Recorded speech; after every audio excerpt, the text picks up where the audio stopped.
Hello guys. Painting tayo. Si Daddy tapos si Daddy. Tapos asa ko. My name is Mike.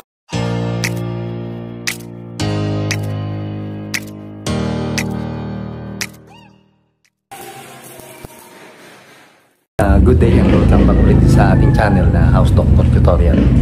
Ngayon mag-ano tayo waterproof nitong ating roof deck. Yan. Ito kasi fiber cement board yung gamit natin. Ang ano dyan, medyo ano dyan kasi mahirap dyan. Meron dyan gap na talaga. Kumbaga wala naman kasing nabibiling fiber cement or board na talagang, let's say sabihin natin 20 square meter, isang buo siya. Compare sa concrete na or slab na binuhusan nyo ng concrete, isang buong 20 square meter, talagang wala siyang gap. Either na lang kung merong crack. Yan. Yun yung magpapaan sa atin dyan na kailangan iwasan natin na magkaroon ng water seepages dun sa sa pagitan niya, dun sa kanyang mga joints. Yun yung gagawin natin niya. Mag-waterproof tayo. Pakita ko sa inyo yung proseso kung anong ginawa ko. Then after naman ito na waterproof natin, papakita ko rin sa inyo update pagka umuulan na. Tapos or halimbawa nababad na siya sa tubig, kung magkakaroon ba ng water seepages or magkakaroon ng leak dito sa ilalim. Dito yung mga joints niya, after ko lagyan siya ng masilya, nalagyan ko din siya nitong mesh. Ayan, mesh tape. Kasi para maiwasan natin na mag-crack yung magiging niya, waterproofing or yung kanyang pintura. Ito yung mag-hold kasi yung joint na yan, in the long run or pagdating ng panahon, magka-crack yan. Sasabay yung pintura natin, yung ating waterproofing. Kaya nilalagyan ko ng mesh tape, ayun lahat ng joint niya para hindi bumaak yung ating ating pintura or yung waterproofing. Yan.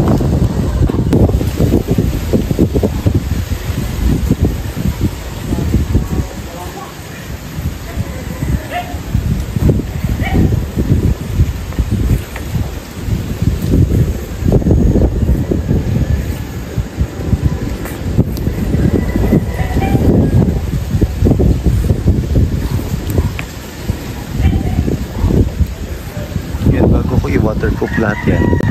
Yun yung muna mga joints niya, yung aking nilalagyan. Tsaka yung corner, lalagyan ko din ng mesh tape yan. Ito, yung corner niya. Tapos tsaka ko siya papagyan ng waterproofing guys. Pero ito muna yung pagkira ko na waterproofing. Lahat ng joints niya. Tapos tsaka ko pupunasan lahat yan pag nalagyan ko na yung mga joints niya ng waterproofing. Ito nga pala yung gamit ko na pang waterproofing and Primero product. Yun. Paglalagay nito, ito muna mga joints din yung nilalagyan ko. Yan. Tapos lahat yan, yung mga joints niya muna, yung corner, yun muna nilalagyan ko ng Primero product or nung waterproofing natin. Kasi kagandahan dito sa Primero product, kahit yung merong mga foot traffic or lagi merong lumalakad, gumagalaw, ano siya, pwede siya. Kaya tapos UV resistant din kasi makita nyo naman open itong ating space or bilad sa araw. Yun, kaya hindi yung ginamit ko yung mga cementatious or nilalagyan ng semento, medyo mahina or talo siya sa sa UV or sa sa direct sunlight. Yun, kumbaga siya, natutuklap, nagkakaroon ng flakes or flaking yung mga niya after niya ipahid. Pagdating na panahon, natutuklap siya. Yun yung experience ko doon sa mga cementatious waterproofing or yung meron mga sementong inihalo. Yun.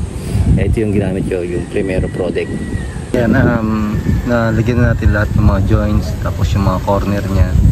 Ayan, antayin naman natin matuyo. Kung ba, papatungan natin yan. Antayin naman natin matuyo ng 2 to 3 hours bago natin siya patungan ulit. Yan, papatungan ko siya bago ko siya ulit i-repaint na buo na. Bago ko siya buuin, papatungan ko pa ng isang patong pa to. Saka ko siya bubuin ng pintura lahat. Yun. Doon saan, nandun naman sa likod naman nung lagayan niya, yung paano i-apply to sa balde. Yun. Nandun naman, nakalagay naman kung paano i-apply to. Yun, lagyan nyo lang. Mas maganda kasi dito sa mga joints, lagyan nyo na rin ng ganyan ng fiber mesh yun. Fiber mesh tape. Or fiber cloth. Dito may part ako nang ligyan ng fiber cloth kasi medyo malaki gap nito. Yan. Naka fiber cloth yan.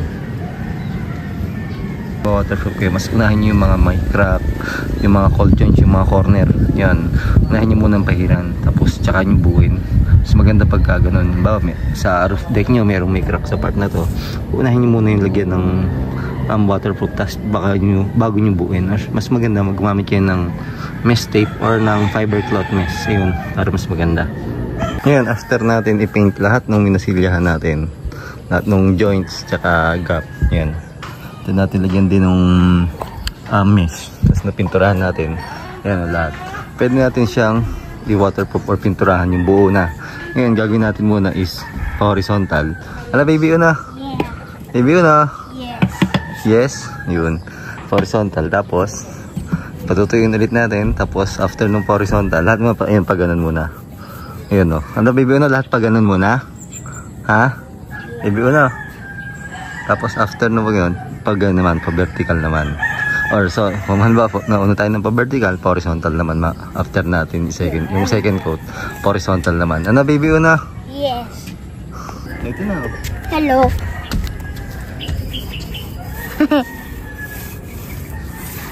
Hi. Daddy, please match to.